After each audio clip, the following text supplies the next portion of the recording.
Hai sobat cerita yang selalu setia nonton cerita yang diceritain ceritanya lagi.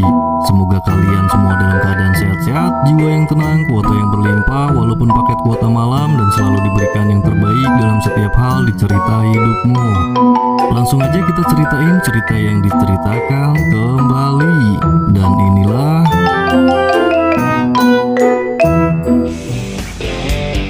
di sebuah bar, seseorang wanita sedang mencari seseorang yang bernama Carter Ford. Dia adalah seorang petarung liar yang recommended menurut info yang dia dapat. Wanita ini adalah Frankie. Dia adalah pemilik bar yang berada di Florida dan dia membutuhkan hansip atau penjaga keamanan untuk menjaga bar miliknya itu. Karena di bar tersebut konon katanya sering ada pengunjung yang mabok dan rese. Apalagi kalau bar tersebut kedatangan segerombolan preman kampung yang lagi pengen minum-minum, mereka suka nggak bayar dan suka gebukin pengunjung di situ. Frankie pun akhirnya menemukan dan melihat Carter yang lagi fight ala-ala UFC. Ketertarikannya pun berubah setelah melihat seseorang yang mengenakan hoodie memasuki ring dan menantang Carter. Baru buka hoodie dan disenyumin aja, si Carter juara bertahan ini udah menyerah tanpa ada perlawanan. Dan mengakibatkan orang-orang yang lagi taruhan pada rugi besar, termasuk bandar-bandar yang ada di situ. Bahkan ada bandar yang mengaku telah rugi besar karenanya. Dan si bandar itu menusuk perut pria misterius tersebut. Penuh penasaran, akhirnya Frankie menghampiri pria berhoodie itu di parkiran. Sambil membantu nempel plester di perut bekas tusukan si bandar, Frankie pun menawari sebuah pekerjaan untuknya untuk menjadi hansip di bar miliknya tersebut. Karena kekacauan yang terjadi setiap malam di bar miliknya itu nggak ada yang bisa nanganin. Bahkan polisi pun diam dan nggak bisa bertindak apa-apa. Walau ditawari dengan gaji $20.000 dan mes, tetapi pria itu menolak dan menyuruh Frankie agar meng-hire Carter saja. Karena menurutnya dia tak lagi membutuhkan hal-hal itu saat ini. Walaupun kita lihat pria ini dalam keadaan membutuhkan uang dan tempat tinggal. Lalu Frankie pun memberikan nomor HP-nya di kertas jika suatu saat pria itu berubah pikiran dan mau mengambil pekerjaan tersebut. Setelah meninggalkan Frankie, di depan palang kereta pasar Minggu, pria yang terlihat tenang, santai, murah senyum itu pun ternyata menyimpan berjuta persoalan hidup. Nampak ia akan mengakhiri hidupnya dengan menowelkan mobil bututnya ke lokomotif kereta. Tetapi sesaat, ia mendapatkan sebuah hidayah dari Tuhan Yang Maha Esa, kalau tugasnya di dunia ini belum usai, dan ia pun mengurungkan niatnya. Sambil tersenyum, pria ini pun melihat kertas yang Frankie kasih tadi dan mengisyaratkan bahwa Tuhan telah memberikan petunjuknya. Pria misterius yang selalu senyum dan terlihat santai ini bernama Elwood Dalton. Siapakah Dalton ini? Pertanyaan ini selalu muncul di kepala saya ketika menonton film ini. Keesokan harinya, Dalton menuju ke Florida. Sesampainya di halte bis Glass Cay, daerah kabupaten di Florida, Dalton dihampiri dan diberikan sebuah buku oleh anak pemilik toko buku yang ada di dekat halte bus tersebut. Gadis itu bernama Charlie, dan ini ayah Charlie. Mereka nampak ramah menyambut Dalton walaupun baru kenal, dan memberitahukan arah menuju Roadhouse, bar milik Frankie. Karena keuangan yang menipis dan gak bisa pesan ojek, Dalton pun berjalan kaki menuju Roadhouse. Sesampainya di Roadhouse, ternyata ada salah satu barista di situ yang bernama Billy. Dia mengenali Dalton dan mengaku sebagai fans berat Dalton. Dalton pun nampak senang karena perjalanannya yang melelahkan itu terbayarkan dengan suasana dan nuansa Roadhouse yang begitu damai dan UC 1000 ya. Tak lama setelahnya,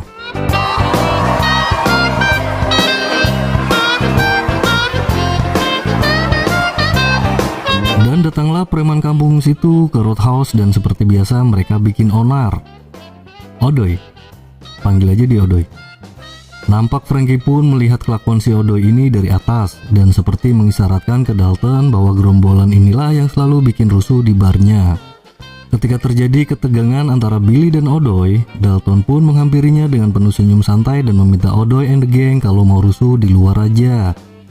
Tetapi karena Odoy adalah preman kampung situ, ia pun gak terima dan menantang Dalton. Di tengah perbincangan, Dalton pun pergi keluar bar. Di luar, Odoy yang merasa udah disepelein oleh Dalton ini pun bilang bahwa dia akan menghabisi Dalton. Sebelum pergelutan kasar terjadilah sesi tanya jawab di sini. Apakah mereka punya asuransi? Dan berapa jarak rumah sakit terdekat di sini? Dan pertanyaan itu pun dijawab oleh Kinoy. About like 25 minutes, I'd say. Preman lucu nih Kinoy. Terjadi baku hantam di sini dan mereka dengan sangat mudah dikalahkan oleh Dalton. Pergelutan itu pun disaksikan oleh semua pengunjung bar dan nampak mereka sangat senang karena preman kampung rese itu akhirnya ada yang mengalahkan. Setelahnya, Dalton mengantarkan mereka ke rumah sakit. Dalton pun dihampiri oleh salah satu dokter wanita. Dia bernama Ellie.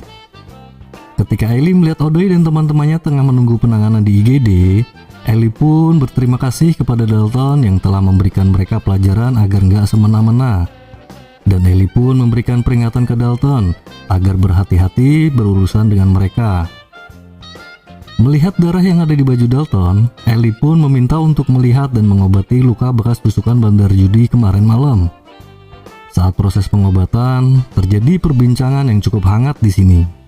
Di sini kita melihat bahwa Dalton sepertinya senang bisa bertemu dengan gadis sebaik Ellie. Sepulangnya dari rumah sakit di Roadhouse, Frankie berbincang dengan Dalton dan memberikan uang sebagai pembayaran gaji di muka. Frankie pun juga memberikan mes di sebuah kapal tua peninggalan almarhum pamannya untuk ditinggali oleh Dalton dan mengingatkan agar Dalton tidak snorkelingan di area tersebut.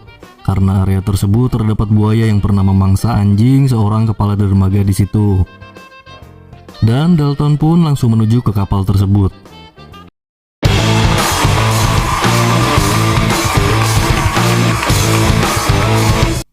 Dalton terbangun dari mimpinya karena kedatangan Jum yang membawakannya sarapan sebagai ucapan terima kasih telah menghajar para preman itu semalam. Mimpi tadi terus berulang di setiap tidur Dalton. Ada apa dengan mimpi-mimpi itu?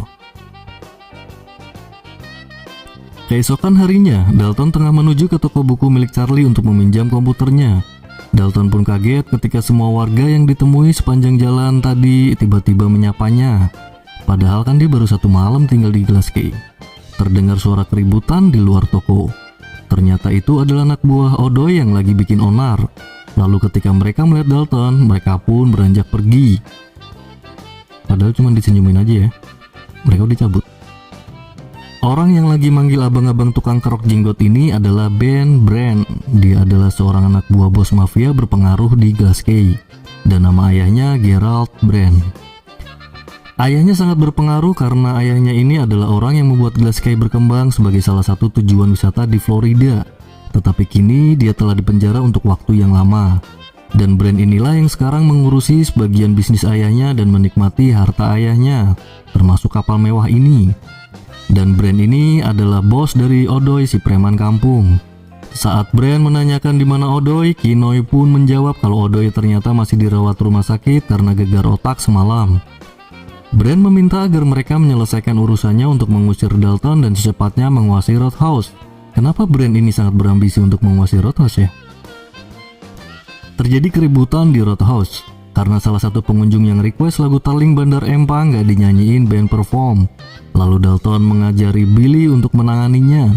Dan Billy pun berhasil mengusir para pemabok rese ini dan beberapa pemabok-pemabok lainnya. Keesokan harinya, Dalton menemui Riff di kedai penyewaan alat-alat selamnya. Dia meminta Riff untuk membantu Billy menanganin para pemabok rese di Roadhouse dan akan mengajarinya beberapa teknik bertarung. Jadi sekarang Roadhouse mempunyai 3 centeng keamanan nih, Dalton, Billy, dan Riff. Dan ternyata malam itu si Odoy telah keluar dari rumah sakit. Mimpi yang sama terulang kembali. Tetapi kok mimpi ini terlihat karakter yang beda dengan Dalton sekarang. Di mimpi itu nampak Dalton adalah seorang yang terlihat sombong dan arogan. Tetapi sekarang murah senyum, baik. Di sebuah restoran, Dalton bertemu dengan Ellie. Dalam perbincangan hangat tersebut, Ellie memperingatkan agar Dalton berhati-hati dengan cara hidup di Glasgow. Karena warga Glasgow mempunyai loyalitas dan ikatan kekeluargaan yang kuat. Dan bahkan polisi nggak selalu mampu membantu sebagaimana mestinya. Hal ini dikarenakan Ellie mengetahui dengan siapa Dalton akan berusaha nantinya. Tetapi hal itu sepertinya nggak berpengaruh ke Dalton. Malah Dalton memulai obrolan yang hangat dan romantis, membahas tentang kerang mutiara dan iritasi ringan. Kayak judul lagu.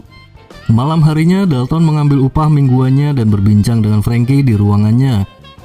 Setelah itu dia berjalan pulang. Di tengah perjalanan pulang, Dalton diserang oleh Odoy. Nampaknya Odoy ini sangat dendam dan gak terima telah dijatuhkan harkat martabatnya di depan anak buah dan warga-warga Glasgow. Dan Dalton menanyakan, kenapa harus sampai ingin membunuhnya. Dalton bilang, dia hanyalah orang biasa. Odoy pun menjawab, semua ini bukan tentang Dalton, tapi tentang Roadhouse. Terjadi pergelutan di sini. Tetapi Odoy malah kecemplung dan dimamam oleh buaya. Odoy. Udah enak jualan bubur, malah alih profesi jadi preman. Keesokan harinya, nampak para polisi tengah mencari jasad Odoy, tetapi tidak ditemukan. Dan kepala dermaga pun bilang bahwa apa yang dilakukan Odoy dan gengnya tak lain pasti soal bisnis. Dan mereka merasa telah dihalangi oleh Dalton. Dan kemungkinan besarnya bisnisnya itu adalah narkoba. Karena penjelasan dari kepala dermaga tadi, Dalton pun langsung ke toko buku Charlie dan melihat posisi Glasgow dari Google Maps. Di situ diketahui bahwa di belakang Roadhouse terdapat selat yang gak dalam dan terdapat terumbu karang. Dan sudah dipastikan kapal besar gak bisa untuk melaluinya. Dari penjelasan kepala dermaga itu pula, akhirnya Dalton mulai menganalisa dan membenarkan kemungkinan tentang adanya praktek ilegal bisnis narkoba di Glasgow. Yang tak lain selat dangkal di belakang Roadhouse itu adalah satu-satunya jalur pengiriman yang aman dan gak termonitoring oleh pihak berwajib. Setelah itu Dalton menemui Frankie di kantornya dan menanyakan apa yang sebenarnya telah terjadi. Kenapa para preman suruhan Brand sangat menginginkan Roadhouse.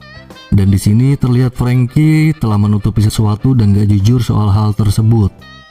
Di kapal milik Brand ini kita mengetahui ternyata betul analisa Dalton tentang jalur aman pengiriman narkoba adalah melalui Roadhouse. Dan sinilah kita mengetahui bahwa Brand sangat berambisi untuk mendapatkannya. Dan ketika Brand mendapatkan telepon dari ayahnya yang berada di penjara, Brand pun gak mau ngangkat dan langsung membuang iPhone-nya ke laut. Susah emang kalau Sultan mah. Ada orang toksik nelpon, buang HP. Gak perlu blok-blokan.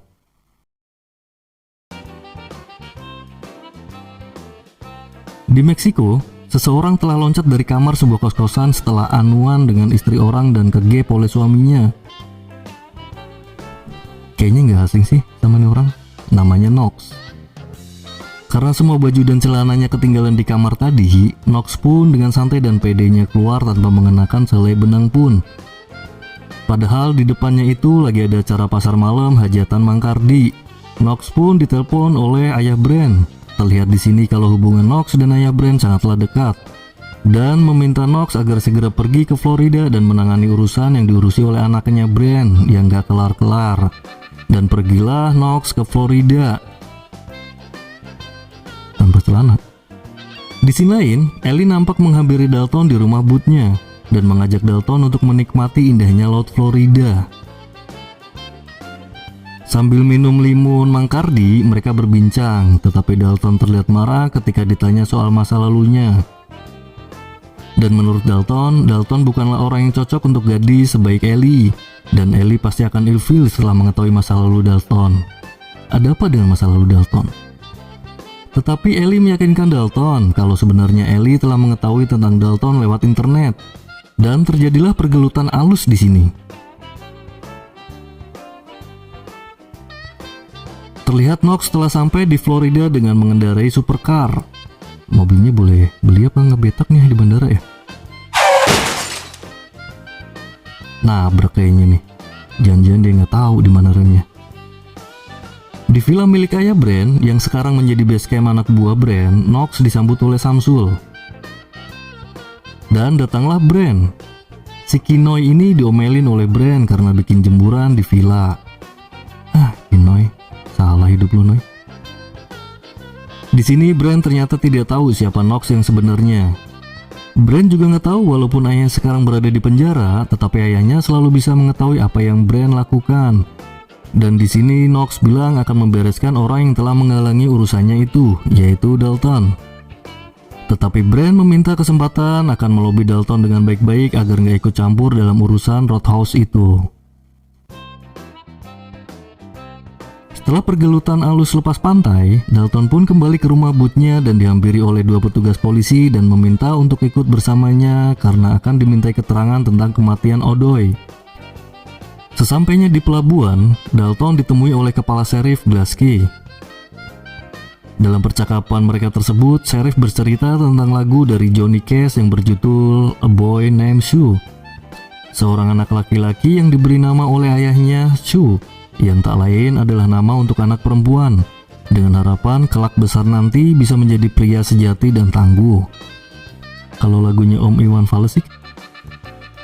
Kepala Sheriff ini meminta Dalton untuk pergi meninggalkan Glasgow. Jika Dalton menolak untuk pergi, maka Sheriff akan memenjarakannya. Datanglah Ellie ke tempat tersebut. Di sini kita tahu bahwa kepala Sheriff ini adalah ayahnya Ellie. Dan Ellie langsung membawa Dalton pulang dan menceritakan tentang Glasgow, keluarga Brand, dan keterlibatan ayahnya dalam setiap urusan keluarga Brand. Dan Ellie kembali meminta Dalton untuk meninggalkan Glasgow demi kebaikannya. Di scene lain, nampak anak buah Brand membawa jerigen bensin dan berniat akan membakar toko buku Charlie. Kenapa toko buku Charlie yang jadi sasaran? Karena anak buah Brand ini memperhatikan kalau Dalton sangat peduli dengan Charlie. Sampainya di Roadhouse, Dalton ditemui oleh Brand. Dalam obrolan mereka, Brand menunjukkan video laga UFC yang berulang kali diupload di YouTube tetapi selalu di take down. Dan Dalton ini ternyata adalah mantan juara UFC. Dan terjawab sudah ya, bahwa mimpi-mimpi yang selalu hadir di setiap tidur Dalton itu adalah kisah perjalanan hidup yang belum bisa Dalton lupakan. Di laga tersebut, Dalton tengah bertanding dengan sahabatnya sendiri dalam memperebutkan gelar juara UFC. Dan dalam pertandingan itu pula, nampak Dalton sangat brutal menghabisi sahabatnya itu walaupun Dalton sudah dinyatakan sebagai pemenang. Dan atas aksi brutalnya itu mengakibatkan sahabatnya harus traveling ke luar dunia. Kenapa Dalton sampai segitunya ya dalam laga itu? Apakah Dalton ini adalah seorang yang penuh ambisi, sombong dan gede rumoso ketika berada di puncak karirnya? Sampai-sampai lupa akan sahabat dan teman-teman yang dulu pernah ngopi dan join rokok di perapatan. Terlihat di sini Dalton sangat tidak suka borok masa lalunya dibahas. Saat Brand memintanya untuk pergi dari Glasgow, Dalton hanya menjawab dengan senyuman.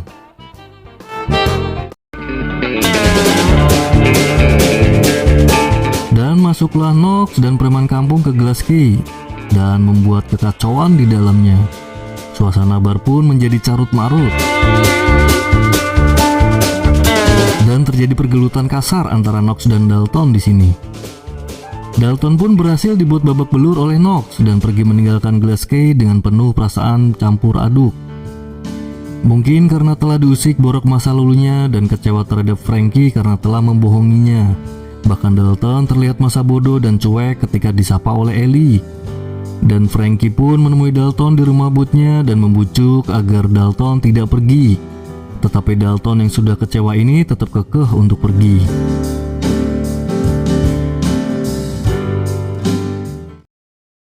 Di halte bis sambil nunggu bis datang, Dalton melihat kalau toko buku Charlie telah habis terbakar. Tetapi Charlie dan ayahnya berhasil selamat dan sedang dirawat di rumah sakit. Dalton merasa bahwa karenanya lah toko buku Charlie ini menjadi sasaran. Dan dia nggak mau kehilangan orang baik yang sudah dianggap Dalton sebagai sahabat untuk kesekian kalinya. Dan ini membuat Dalton mengurungkan niatnya untuk pergi dari Glasgow. Dalton pun langsung pergi menuju villa Brand untuk membalas perbuatan Brand dan anak buahnya. Dan menghabisi Saipul, preman yang sedang piket dengan sekali pukulan. Begini nih jadinya kalau jawara yang pengen pensiun diusik. Dan Dalton pun pergi membawa jasad Saipul dan bertemu dengan Kinoy, lalu menanyakan di mana keberadaan Brand. Kinoy di sini bilang kalau dia datang dari kampung ke Florida dan bergabung menjadi anak buah Brand agar bisa memotoran dan terlihat sangar aja sih. Dan Kinoy bilang kalau di film-film biasanya orang terakhir yang ditanya soal keberadaan bos pasti akan dihabisi. Kinoy juga bilang kalau Brand akan melakukan pertemuan di Harvest Key subuh nanti untuk mengambil uang. Jasad Saipul dimasukkan di peti es dan dibawa ke tempat pengiriman uang. Di tempat tersebut ternyata banyak oknum polisi yang terlibat dalam bisnis ilegal Brand ini. Dalton pun berhasil melumpuhkan seorang oknum deputi polisi dan menyelepetkan beceng milik oknum tersebut ke mayat Saipul agar terlihat bahwa telah terjadi perkelahian antara oknum polisi dan anak buah Brand. Dalton pun lantas menowelkan kayu ke kepala belakang oknum tersebut, berharap si oknum akan mengalami gegar otak ringan dan lupakan kejadian dalam jangka pendek. Kurang lebih dibutuhkan 1,5 menit agar ingatan jangka pendek sampai ke memori belakang jangka panjang otak. Kepala Sheriff pun datang dan memberitahukan kalau Ellie telah diculik oleh Brand dan meminta agar Dalton mengembalikan uang yang telah diambilnya. Dalton pun bingung dari mana Sheriff bisa tahu kalau uangnya telah diambil olehnya. Informasi tersebut Sheriff dapatkan dari deputi yang tadi, tetapi hanya kata memori jangka pendek aja sih yang dia ingat. Ternyata proses 1,5 menit itu lebih kayaknya waktunya ya, deputinya inget sih. Di scene lain, Knox lagi menikmati kelapa muda di dalam mobil dan nampak mobil yang dipakainya itu adalah mobil belajar setir. Bener kan, dia nggak tahu di mana remnya. Sesampainya di kapal Brand, Dalton menanyakan di mana Ellie berada. Kepala Sheriff ini pun bilang kalau Ellie tidak diculik oleh Brand. Itu hanya akal-akalan saja agar Dalton mau menyerahkan uangnya. Dan Sheriff percaya bahwa Brand gak akan beneran menculik Ellie karena mereka adalah partner dan CS kental. Tetapi ternyata Brand telah beneran menculik Ellie. Terjadi cekcok di sini atas pengkhianatan Brand terhadapnya. Awalnya kan bohongan, tapi kok diculik beneran. Itu yang menjadi persoalan. Datanglah Knox, lalu keadaan menjadi chaos.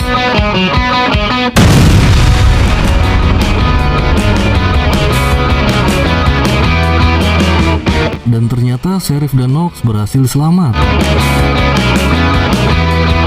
Emang banyak nyawanya nih orang, gak kapok-kapok. Dia pun masih aja nyetir mobil.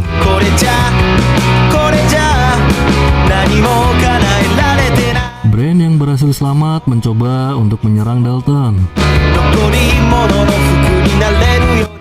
Bener kan, fix ini mah, dia nggak tahu remnya. Terjadi pergelutan kasar antara Dalton dan Knox. Di sini pergelutannya epic banget, ala-ala UFC gitulah. Knox pun nampak kewalahan menghadapi Dalton di sesi ini. Tetapi Knox berhasil mengambil patahan kayu dan menusuk Dalton di bagian perut, tepat di posisi luka yang ditusuk oleh bandar judi di bar awal scene tadi. Saat Brand meminta dengan kasar dan gak hormat ke Knox agar segera menghabisi Dalton, Knox pun malah langsung menghabisi Brand. Tetapi Knox lupa gak belajar ilmu tusuk dan ilmu setir mobil. Dia hanya belajar ilmu pukul dan tendang. Saat itulah Dalton berhasil membuat Knox rebah. Datanglah Sheriff dan Ellie. Lalu Ellie meminta agar Dalton segera pergi meninggalkan Glass Key. Dan Sheriff pun berjanji akan mengurus semua kekacauan ini tanpa melibatkan nama Elwood Dalton dalam BAP-nya. Nampak roadhouse yang sedang dibersihkan dari sisa-sisa kehancuran tadi. Dan datanglah seorang pemuda lokal yang bertanya. Come on, move it. Hey. Di scene lain, ayah Charlie pun sedang memperbaiki kerusakan toko bukunya. Dan terlihat Dalton yang sedang duduk menunggu bis di halte dan pergi dari Glass Key. Dalton pun berpamitan dengan Charlie. Dan Charlie bilang, seperti yang Dalton inginkan, dia nggak pengen jadi siapa-siapa. Dia hanya pengen jadi dirinya sendiri dan menikmati masa pensiunnya dengan tenang.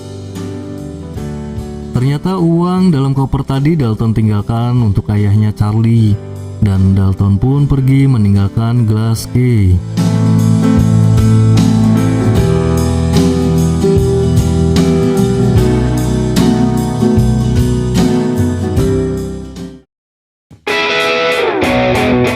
Ternyata Knox masih hidup loh. Dan film pun TAMAT